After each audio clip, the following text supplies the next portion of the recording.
শহরে যেদিন বিজেপির দুই কেন্দ্রীয় নেতা অমিত শাহ জেপি নাড্ডা সেদিন প্রতিবাদী তৃণমূলকে দেখা গেল শহরের পথে আন্দোলনে সামিল হতে।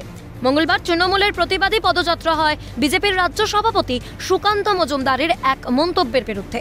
তৃণমূল মনে করছে সুকান্ত মজুমদার ব্রিগেডে লক্ষ্য কণ্ঠে গীতা পাঠের দিন সাংবাদিকদের বলেছিলেন, বাংলা বহু যুগ ধরে সনাতন সংস্কৃতির ধারক এবং বাহক। পশ্চিমবঙ্গ একটা সময় ভক্তি আন্দোলনের পীঠস্থান ছিল। এরপরেই তিনি জুড়েছিলেন, গীতা পাঠের থেকে ফুটবল খেলা ভালো যারা বলছেন তারা বামপন্থী প্রোডাক্ট। শাসকের প্রতিবাদ, সুকান্ত মজুমদার এভাবে ভারতবর্ষের যুব শক্তির ধারককে অপমান করতে পারেন না। এভাবেই প্রতিবাদী মিছিলে সামিল তৃণমূল। তাদের এই পদযাত্রা শুরু শ্যামবাজার ৫ মাথার মোড় থেকে। সেই পদযাত্রা হাতিবাগান এবং হেদুয়া হয়ে শেষ হয়েছে স্বামী বিবেকানন্দের বাড়ির সামনে। মিছিলে উপস্থিত যুব তৃণমূলের অনেক সদস্য। মিছিলে উপস্থিত সৌম্য বক্সী, প্রিয়দর্শিনী ঘোষ সহ তৃণমূল যুব কংগ্রেসের সভানেত্রী সায়নী ঘোষ। এই পশ্চিমবঙ্গের বুকে দাঁড়িয়ে ভারতীয় জনতা পার্টির রাজ্যের সভাপতি, আবার তিনি একদিকে আবার সাংসদ, মানুষের ভোটে জেতা সাংসদ। তিনি অবশ্যই এটা ভারতীয় জনতা পার্টির কৃষ্টি বা ঐতিহ্য বলতে পারি, যে ভারতীয় জনতা পার্টির সর্বময় নেতা থেকে শুরু করে রাজ্যের সভাপতি থেকে শুরু করে প্রত্যেকেই পশ্চিমবঙ্গকে এবং পশ্চিমবঙ্গের সংস্কৃতিকে, পশ্চিমবঙ্গের কৃষ্টিকে তারা অপমান করার জন্য সবসময় এগিয়ে থাকেন। স্বামী বিবেকানন্দ তরুণ সমাজের মূর্ত প্রতীক, তিনি ভারতবর্ষের বীর সন্ন্যাসী। সেই মনীষীকে তারা অপমান করেছেন এবং আমরা সেই অপমানের বিরুদ্ধে দাঁড়িয়ে আজকে আমরা প্রতিবাদে সামিল হয়েছি। তৃণমূল যুব কংগ্রেসের সর্বস্তরের কর্মীরা একদিকে আমরা শ্যামবাজারের ৫ মাথার মোড়ে নেতাজি সুভাষচন্দ্র বসুকে সাক্ষী রেখে এবং সর্বশেষে আমরা স্বামী বিবেকানন্দের পৈতৃক ভিটে, জন্মস্থান বিবেকানন্দের বাড়িতে বিবেকানন্দের মূর্তিকে সামনে রেখে আমরা এই প্রতিবাদ মিছিলে সমবেত।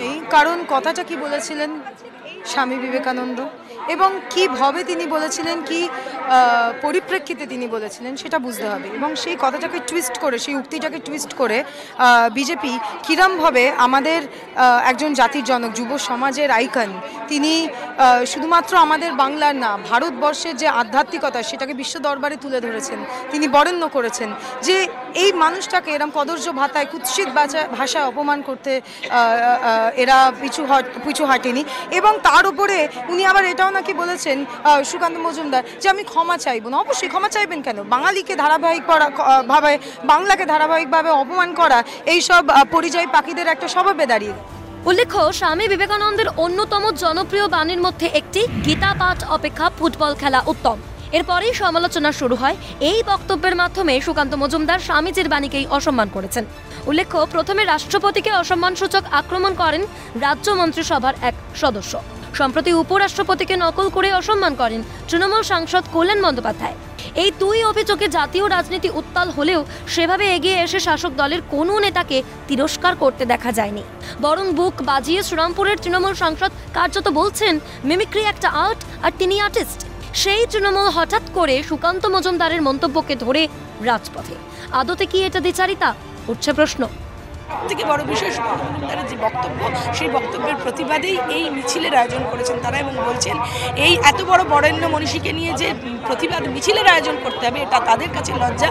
যদিও প্রতিবাদ চালাতেই হবে, নইলে বাংলা বাঁচবে না, এমনটাই দাবি করছেন যুব তৃণমূল কংগ্রেসের নেতা এবং নেত্রীরা। ক্যামেরায় সঞ্জীব চক্রবর্তীর সঙ্গে অভিরূপা হাজরা এবং অভিজিৎ প্রামাণিকের রিপোর্ট, ক্যালকাটা নিউজ।